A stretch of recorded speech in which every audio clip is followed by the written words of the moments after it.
Subscribe कीजिए हमारे channel Shahid रजा Ashrafi official को और बेल आइकन को प्रेस कीजिए जिससे आपको नए नए वीडियो की नोटिफिकेशन मिलती रहे। तो नाजरीन अस्सलामु अलैकुम वरहमतुल्लाहि वबरकातुहू। आज का बयान हज़रत मुफ्ती सलमान अज़हरी का बयान रहेगा, जिसमें हम जानेंगे कि इस्लाम हमें क्या सिखाता है और हमारा कुरान हमें क्या सिखाता है। तो पूरा बयान ज़रूर सुनें और इस पर अमल भी करें और अल्लाह से दुआ करें कि अल्लाह हमें नेक अमल करने की तौफीक अता फ़रमाए। तो चले बयान शुरू करते हैं। अल्लाह अज़्ज़ा वजल कुरान पाक में फरमाता है, ज़मीन की इस्लाह किए जाने के बाद इसमें फसाद मत मचाओ। फसाद क्या है? इंसानों का जीना तंग कर देना, किसी भी एतबार से हो, हत्ता के रास्ते में कचरा डालना, यह भी एक फसाद है। लोगों के चलने फिरने के लिए तकलीफ दे चीज कोई रख देना, यह भी फसाद है जमीन पर। और अल्लाह तबारक व तआला इसको सख्ती के साथ मना फरमाता है कि जमीन में फसाद मचाने वाले अल्लाह को पसंद नहीं है। मुझे यहां बात यह अर्ज करनी है कि इस्लाम वो अजीम दीन है जो दुनिया से फितने और फसाद को खत्म करने के लिए आया। किसी की बालादस्ती, किसी की जबरदस्ती इस दीन पाक में नहीं है। आपको अंदाजा हो तो मैं बताऊं, ईरान के एक बादशाह के पास नबी पाक सल्लल्लाहु तआला अलैहि वसल्लम के एक सहाबी गए, सफीर बन करके गए थे। तो बादशाह ने पूछा कि कौन सा दीन तुम लोग लेकर के आए? तो उस सहाबी ने एक जुमले में यूं कहा था, वो दीन हमारे पास आया है जो इंसान को इंसानों की इबादत से हटाकर खालिक की इबादत में लेकर जाता है। इंसान को इंसान की बालादस्ती या उसकी तमाम तर महकूमियत से हटाकर अल्लाह अज़्ज़ा वजल की बारगाह में सरनिगू करता है। अब मामला यह है कि लोगों ने अपने अपने ख्यालात से इस्लाम की तस्वीर अपने दिमाग में बना ली है। हर कोई ये समझता है कि इस्लाम इस तरह से है, इस्लाम इस तरह से है। इसी वजह से कुछ ऐसे इंसिडेंट पेश आते हैं जो अपने राय से और अपने दिमाग से कुछ मुसलमान कर जाते हैं। एक बात याद रखें, वो इस्लाम नहीं हो सकता, किसी मुसलमान का काम हो सकता है। इस्लाम वही है जो रसूलुल्लाह सल्लल्लाहु तआला अलैहि वसल्लम से साबित हो और उनके सहाबा ने करके दिखाया हो, वही इस्लाम है। आज पूरी दुनिया जिस तरह से टारगेट पर रखी हुई है, ये मुसलमानों के कामों की वजह से, इस्लाम के तालीमात की वजह से नहीं। काश अगर वो इस्लाम की सच्चाइयों को पढ़े होते तो उन्हें अंदाजा होता कि इस्लाम ये है नहीं, लेकिन ये काम जो हो रहा है ये किसके थ्रू हो रहा है। जो फसाद, जो फितना पूरी दुनिया में मचाया जा रहा है, अगर वो किसी व्यक्ति के जरिए से है, किसी इंसान के जरिए से है, तो ये उसका अमल है, उसके दीन का नहीं, क्योंकि वो दीन का ठेकेदार नहीं।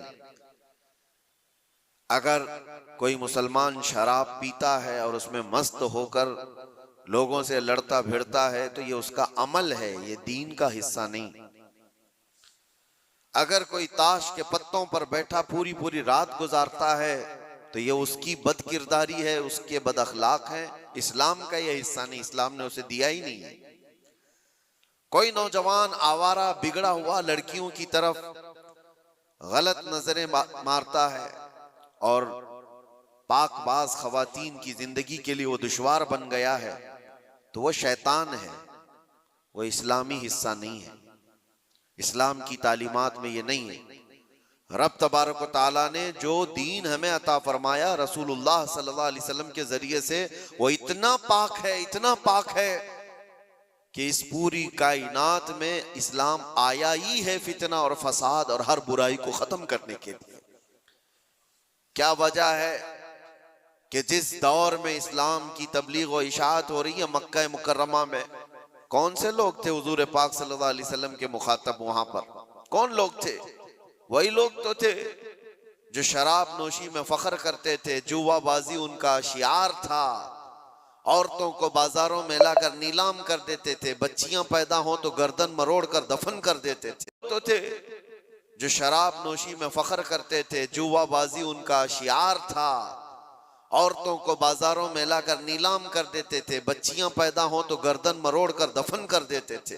ये वही लोग तो थे उस वक्त। लेकिन नबी मुहतरम सल्लल्लाहु ताला अलैहि वसल्लम की तबलीग और इशाअत के बाद एक एक बुराई का खात्मा हुआ या नहीं, पूरी तारीख इसकी गवाह है। एक एक बुराई खत्म होती चली गई। जिस मक्का में पैदा होने वाली बच्ची का गला घोंट करके दफन कर दिया जाता था, उसी मक्का से मेरे आका ऐलान फरमा रहे हैं औरतों के हुकूक के मुताल्लिक कि औरत अगर तुम्हारी एक बेटी हो, उसकी परवरिश करके तुमने सही जगह उसको शादी करके दे दिया, तो हुजूर फरमाते मेरी शफाअत उस पर वाजिब है, मैं उसे जन्नत में ले जाने की जमानत देता हूं।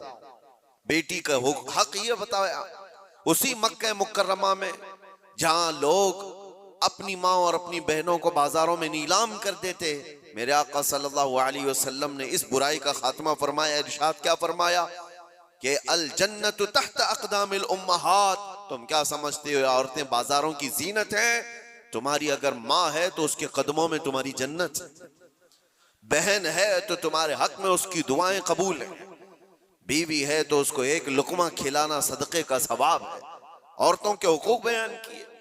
जहां बच्चों पर जुल्म होता था, नबी मुहतशम सल्लल्लाहु ताला अलैहि वसल्लम ने उसको खत्म फरमाया। बूढ़ों के लिए, बेवाओं के लिए, बेवाओं को तो मुआशरे में रहने नहीं दिया जाता था, उनके लिए अलग बस्तियां हो जाती थी। शगुन अब शगुन ये भी हमारे इलाके में भी पाए जाते हैं सब चीजें। किसी औरत का शोहर मर जाए, सती की रस्म यहाँ पर भी हुआ करती थी, औरत को शोहर के साथ जला दिया जाता। मगर नबी करम सल्लल्लाहु ताला अलैहि वसल्लम ने बेवा औरत के हुकूक को सिर्फ बढ़ाया नहीं, आपने जितने निकाह फरमाए सिवाय उम्मुल मोमिनीन आयशा सिद्दीका के, ये सारी बीवियां आपकी बेवा ही हैं। बेवा को हुजूर सल्लल्लाहु अलैहि वसल्लम ने बेवा हैं या मुतल्लका हैं, हुजूर पाक सल्लल्लाहु अलैहि वसल्लम ने अपने हरम की जीनत बनाई, बल्कि करोड़ों मोमिनों की उनको मां का दर्जा अता फरमाया। एक एक बुराई का खात्मा करने के लिए इस्लाम इस रोए जमीन पर आया। लेकिन अफसोस ये है मेरे अजीजों, हालात इस तरह करवट ले चुके। बहुत पहले एक शायर ने कहा था बारगाह मुस्तफ़ा सल्लल्लाहु अलैहि वसल्लम में अर्ज करते हुए, ए खासान रसूल वक्त दुआ है, उम्मत पे तेरे वक्त अजब आके पड़ा है। जो दीन निकला था अपने देश से, अपने वतन से, आज वो परदेश में गरीबुल गुरबा है। ये दीन बड़ी शान से निकला था अपने वतन से और हर किसी ने इसको गले लगा लिया था, और आज ये अपने ही लोगों के दरमियान अजनबी बन चुका है। ये दीन इस्लाम अपने ही लोगों के बीच में अजनबी बना हुआ है। तवज्जो चाहता हूं मेरे अजीजों, इस्लाम की इस अजीम छवि को, इस अजीम सूरत को मस्ख करने के लिए सिर्फ गैरों ने नहीं, जुब्बा टोपी पहनने वाले, दाढ़ी रखने वालों ने भी बदनाम करने में कसर नहीं छोड़ी। आज हिंदुस्तान ही नहीं, पूरी दुनिया जिन मजाहिर को देख करके खौफजदा होती, जिसको दहशतगर्दी कहा जाता है। दहशत ये एक वर्ड है, दहशत डर को कहते हैं, खौफ पैदा करना। मतलब मैं अगर चंद बच्चों को सामने लेकर के तलवार दिखा दूं, आग लगा करके दिखा दूं, तो बच्चों के दिलों के अंदर खौफ आएगा। इसको कहते हैं डर पैदा करना, यही वर्ड है दहशतगर्दी। इसी को आतंकवादी कहा जाता है। आतंकवाद भी इसी को कहा गया कि डर पैदा करना लोगों के दिलों के अंदर, टेररिज्म उसको इंग्लिश में, कि लोगों को खौफ का माहौल बना करके रखना कि डरते रहे लोग। क्या ये इस्लाम का हिस्सा है? लोगों के अंदर डर पैदा करना, खौफ पैदा करना। मैं तुम्हें बताता हूं, आम लोगों की बात तो छोड़ो, रब तबारक व तआला अपने हबीब सल्लल्लाहु तआला अलैहि वसल्लम को क्या फरमाता है? फज़क्किर इन्नमा अंत मुज़क्किर लस्त अलैहिम बिमुसैतिर।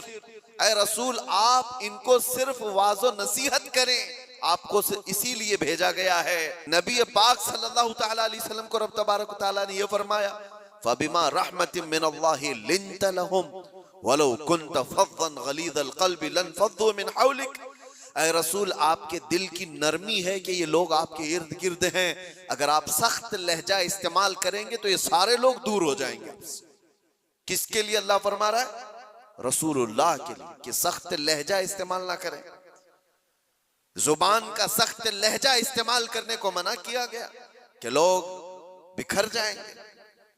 यहां पर जो दहशतगर्दी का लफ्ज इस्तेमाल है, पूरी दुनिया की डिक्शनरी में ये नया आया हुआ, और लोगों ने तो अब इस्लामोफोबिया नाम से एक नया वर्ड इजाद किया। इस्लामोफोबिया क्या है? फोबिया नाम से एक नया वर्ड इजाद किया। इस्लामोफोबिया क्या है? इस्लाम के नाम से लोगों में हैबत तारी करना, दहशत तारी करना, डर तारी करना। अगर ये चंद जमातें मिलकर करती हैं बनाम मुसलमान, चाहे वो पाकिस्तान की रहने वाली हो, अफगानिस्तान की हो, सीरिया की हो, इराक की हो, कहीं की भी हो, लेकिन वो इस्लाम की ठेकेदार नहीं हो सकती, वो इस्लाम की जिम्मेदार नहीं है। उन्होंने अपने दिमागों से इस्लाम की सूरत बनाई होगी, डर पैदा करके। नबी पाक सल्लल्लाहु ताला अलैहि वसल्लम ने कभी तो तबलीग नहीं फरमाई। आओ आपको मैं बताऊं, एक जंग से वापसी के दौरान सहाबा भी सब थके हुए थे, एक जगह हुजूर भी आराम करने के लिए लेट गए, सहाबा भी लेट गए, सबकी आंखें लग गई हैं थकान की वजह से। और हुजूर पाक सल्लल्लाहु ताला अलैहि वसल्लम अपनी तलवार एक दरख्त के पास लटकाए हुए उस दरख्त के नीचे आराम फरमा रहे हैं। अचानक एक दुश्मन जमात का शख्स आया जो मुसलमान भी नहीं थे। वो आते ही देखा हुजूर पाक सल्लल्लाहु अलैहि वसल्लम को और देखा कि सब सोए हुए हैं, सीधे गया और हुजूर की तलवार ले ली, तलवार पकड़ ली, हुजूर की आंखें खुली। आपने देखा कि ये तलवार सोते हुए खड़ा है और वो शख्स क्या कह रहा है? मैं यमनउका मिन्नी, ए मोहम्मद बता मुझसे तुझे कौन तलवार खींचे हुए हुजूर पाक सल्लल्लाहु अलैहि वसल्लम को सोने के वक्त में आकर के इस तरह से वो पूछ रहा है। हुजूर बेदार होकर के जब देखते हैं ये पूछ रहा है, आज मुझे तुझसे कौन बचा, मुझसे तुमको कौन बचाएगा? हुजूर ने सिर्फ एक लफ्ज कहा, अल्लाह, मुझे मेरा रब बचाएगा, अल्लाह बचाएगा। वो सामने वाले के जिस्म के अंदर पता नहीं कपकपी तारी हुई और अचानक तलवार उसके हाथ से गिर गई, तलवार उसके हाथ से गिर गई और हुजूर पाक सल्लल्लाहु ताला अलैहि वसल्लम ने वो तलवार अपने हाथ में ले ली। सोचो जरा, जो शख्स आपको मारने का पूरा प्लान कर चुका हो, अचानक वो फेल हो गया और आपको बढ़त मिल गई, तो फिर आप क्या करेंगे? आप क्या करेंगे? कोई कसर नहीं छोड़े। नबी पाक सल्लल्लाहु ताला अलैहि वसल्लम के हाथ में तलवार आई, आपने वही जुमला उससे पूछा, मैं यमनउका मिन्नी, बता तुझको कौन मुझसे बचाएगा, कौन बचाएगा? थोड़ी देर पहले यही जुमला तू मुझसे पूछ रहा था, तलवार अब मेरे हाथ में। और सहाबा भी जाग गए थे। वो शख्स सिर्फ इतना कहता है, अंत करीम बिन करीम, तुम शरीफ के बेटे शरीफ हो। बस मैंने इतना ही सुना है। हुजूर पाक सल्लल्लाहु अलैहि वसल्लम ने तलवार नीचे रख ली और कहा, जाओ मैंने तुम्हें आजाद किया और माफ कर दिया। सख्ती के साथ जो तलवार उठाया है, दुनिया का तो दस्तूर है, लड़ाई उसके साथ होती है जो आपसे लड़ने आया हो। अपने डिफेंस में आदमी लड़ता है, लेकिन यहां मेरे मुस्तफा सल्लल्लाहु अलैहि वसल्लम ने उसको दरगुजर किया जो आप पर तलवार उठाया हुआ था। चाहते तो डर सुनाते, टुकड़े करके उसकी कौम के पास भेजते और दहशत फैला दी जाती कि डरो कि जो भी इस तरफ आएगा उसकी हालत ये कर दी जाएगी। नागुज़ेर हालात जब पैदा हुए तब जंगें हुई हैं, बहुत ऐसी हालतें आ गई हैं कि जीना तंग कर दिया गया है, तब जंगें हुई हैं। वरना तो इस्लाम का दस्तूर ये है। मेरे आका सल्लल्लाहु अलैहि वसल्लम ने फरमाया, ला ततमन्नौ लिक़ाअ अदुव्विकुम, तुम दुश्मन से लड़ने और भिड़ने की तमन्ना भी मत करो।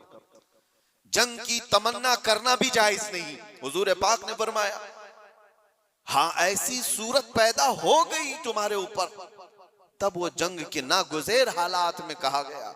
लेकिन आज जो हालात पेश आए हैं, आप अंदाजा कर सकते हैं। दहशत का लफ्ज हमारे साथ जो जोड़ा गया है, आतंक का लफ्ज या टेरर का लफ्ज जो जोड़ा गया है, चंद लोगों के अमाल हो सकते हैं, ये इस्लाम का हिस्सा नहीं हो सकता। जिस तरह से अभी हमारे मुल्क में दिल्ली में जो ब्लास्ट हुआ, किन लोगों ने किया? शुरुआती तहकीकात में जो नाम पेश किए जा रहे हैं मुसलमानों के नाम। कौन से मुसलमान हैं ये लोग? क्या चाहते थे और इससे हासिल किसका है? किसका फायदा हुआ?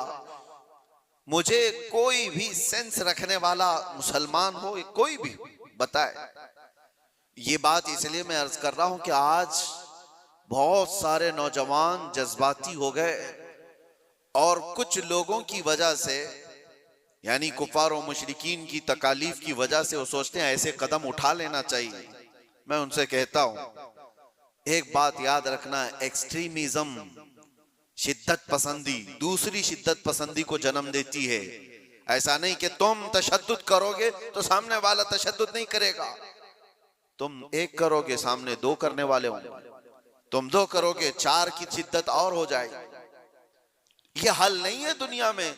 जिन नौजवानों ने ये रास्ता इख्तियार किया, अगर मेरी बात वो सुनते हैं तो तवज्जो चाहता हूं, किसका भला किया है? इन जमातों ने इस तरह के कत्ल और गारत से, इस तरह के ब्लास्ट से किसका भला किया है? उम्मत का, इस्लाम का, मुसलमानों का, मुल्क का, किसका? किसी का नहीं। ना हक रास्ते में चलने वालों की जानों को लेना। कुरान कहता है, मन कतल नफ्सन बिगैरि नफ्सिन औ फसादिन फिल अर्द फकअन्नमा कतल अन्नास जमीआ। जिसने ना हक एक जान को कत्ल किया है, उसने पूरी इंसानियत को कत्ल किया। छठे पारे में रब ताला फरमाता है, उसने पूरी दुनिया का कत्ल किया है।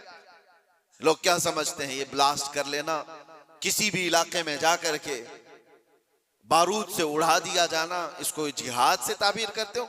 जिहाद की वो जो आला और पाकीज़ा सूरत है उसको मस्ख करते हैं, उसको लोगों के दरमियान बुरी शक्ल पेश करने के लिए। मैंने तो कभी आज तक ये महसूस भी नहीं किया। इराक के भी बहुत सारे सफर किए। चंद सालों पहले पूरी दुनिया में ISIS ने अपनी दहशत पैदा करके रखी थी। क्या थी ये जमात? कभी भी करीब से देखने वाला और पढ़ने वाला समझ सकता था, इस्लाम की बूबास भी इन्हें नहीं लगी। जो 12 साल की 13 साल की लड़कियों को इराक की मंडियों में ले जाकर के बेचते हो, छोटी लड़कियों को, वहां के हालात हमें पता है, और उनकी तरबियत ऐसे करना, पूरा पेट्रोल की चोरी करना, दुनिया में बेचना, और ये कत्ल गारत और ये जो फसाद मचाया था, इस फसाद का नाम इस्लाम हो ही नहीं सकता। और इसीलिए मैंने सबसे पहले आयत क्या पढ़ी, वला तुफसिदू फिल अर्दि बअद इस्लाहिहा। रब ताला फरमाता है, इस पूरी जमीन पर कहीं फसाद मत मचाओ इसकी इस्लाह किए जाने के बाद। अरे मियां, यहां कचरा डालने की इजाजत नहीं है, तुम खून बहाने की बात करते हो। हाँ, मोहम्मद अरबी सल्लल्लाहु तआला अलैहि वसल्लम का वफादार जो होगा, अरे शेर तो मैदानों में लड़े जाते हैं, मुकाबला होगा तो मैदानों में मुकाबला होता है। यूं नहीं होता कि ना हक कोई भी रास्ता चलने वाले की जान ले ली जाए और उसको कहा जाए कि ये जिहाद है, ये जंग है, ये बदला है, ये इंतकाम है। हरगिज नहीं। मैं सख्त मजम्मत करता हूं ऐसे तमाम गतिविधियों का। कोई भी नौजवान इस तरह की हरकतों में मुलव्विस होता है तो जानते हैं इसका नुकसान कितना लंबा होता है, कितना लंबा नुकसान होता है। उन जालिमों ने जो कुछ भी किया, चंद महीनों ने जो कुछ भी किया, चंद महीनों पहले कश्मीर में जो हुआ था, पहलगाम में चुन चुन करके जिन लोगों को मार दिया गया था, वो जो सैरो सियाहत के लिए गए थे, वो किसके दुश्मन थे? किसके दुश्मन थे? जिनको उन्होंने पकड़ पकड़ करके नाम पूछ करके मारा, वो किसके दुश्मन थे? क्या इस्लाम के दुश्मन थे, मुसलमानों के दुश्मन थे, या तुम्हारे कुरान हदीस किसी की दुश्मनी की थी जिनको पकड़ के मारा गया? क्या इस्लाम में इस बात की इजाजत है कि कहीं पर भी कोई घूमने आए और उसको मार दिया जाए? उन जालिम कुत्तों ने जिन लोगों को मारा, उसके बाद जो दहशत फैलाने की कोशिश की, उसका असर क्या होता है दुनिया में और दूसरी जगहों पर?